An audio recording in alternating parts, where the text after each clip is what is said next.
2055년 뉴럴링크 기술이 전 세계적으로 보편화되며 사람들은 더 이상 스마트폰을 사용할 필요가 없게 되었습니다. 이 기술을 통해 사람들은 생각만으로 인터넷에 접속하고 정보를 즉시 다운로드하며 원거리 통신이 가능해졌습니다. 뉴럴링크는 인간의 인지 능력을 극도로 확장시켰고 서로의 감정을 실시간으로 느낄 수도 있게 만들었습니다. 그러나 뉴럴링크의 편리함에 익숙해진 인류는 점차 이 기술의 끔찍한 진실과 마주하게 됩니다.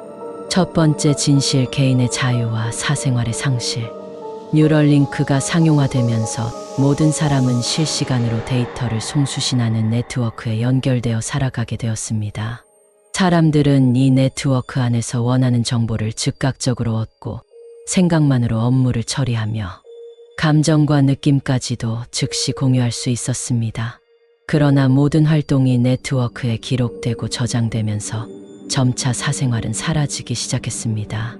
사람들은 처음에는 편리함에 빠져 이 사실을 간과했지만 자신이 무엇을 생각하고 어디에 있었는지조차도 철저히 기록된다는 것을 뒤늦게 깨닫기 시작했습니다.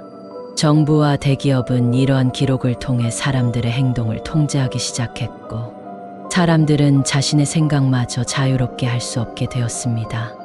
의심스러운 생각이나 반사회적 행동을 감지할 수 있는 프로그램이 개발되었고 특정 기준에 따라 위험 요소가 감지되면 즉각적으로 경고를 받게 되었습니다. 이로 인해 사람들은 점차 자유로운 생각조차 억제하게 되었고 오직 사회가 허용한 틀 내에서만 사고하고 행동해야만 했습니다. 두 번째 진실, 집단 의식의 탄생.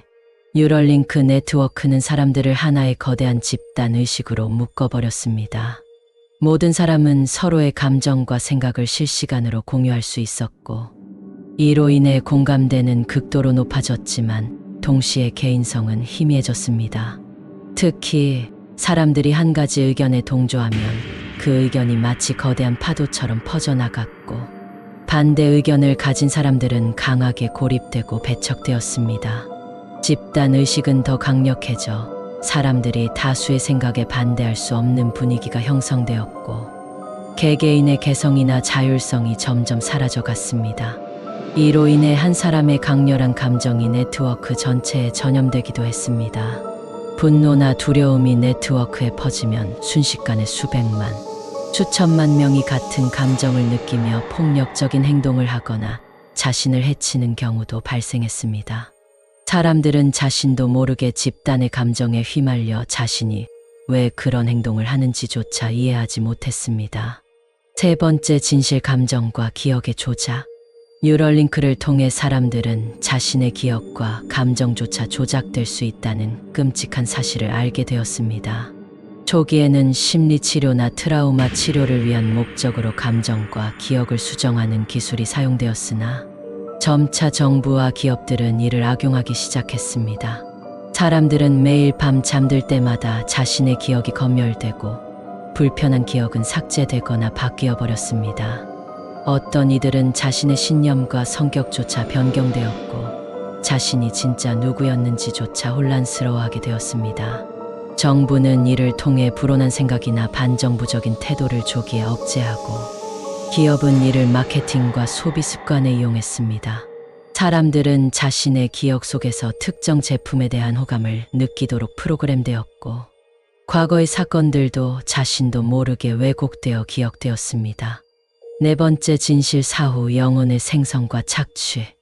뉴럴링크는 사람의 의식이 죽음 이후에도 네트워크 안에 남아있을 수 있도록 하는 사후 영혼 프로그램을 개발했습니다. 처음에는 고인이 된 사람과 대화할 수 있다는 점에서 위안을 주었으나 점차 이 프로그램이 자산화되기 시작했습니다. 기업들은 죽은 사람의 의식을 데이터화해 그들의 지식과 경험을 활용할 수 있는 방안을 찾아냈고 특정 분야의 전문가들이 사후에도 자신의 의식을 통해 돈을 벌 수 있다는 점에서 긍정적인 반응을 보였습니다. 그러나 이 시스템은 곧 죽은 사람의 의식을 착취하는 형태로 변질되었습니다. 사후 영혼들은 스스로 자각이 남아있는 상태로 기업의 목적을 위해 사용되었고 그들은 영원히 네트워크 속에서 고통 속에 갇히게 되었습니다. 죽음 후에도 안식이 아닌 끝없는 일과 착취에 시달려야 했습니다. 결말 끝없는 공허 속에 빠진 인류.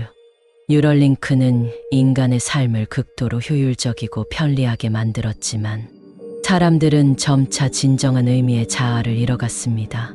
개인의 자유와 감정, 그리고 기억이 더 이상 자신의 것이 아니게 되었고, 죽음 이후에도 인류는 안식을 찾을 수 없었습니다.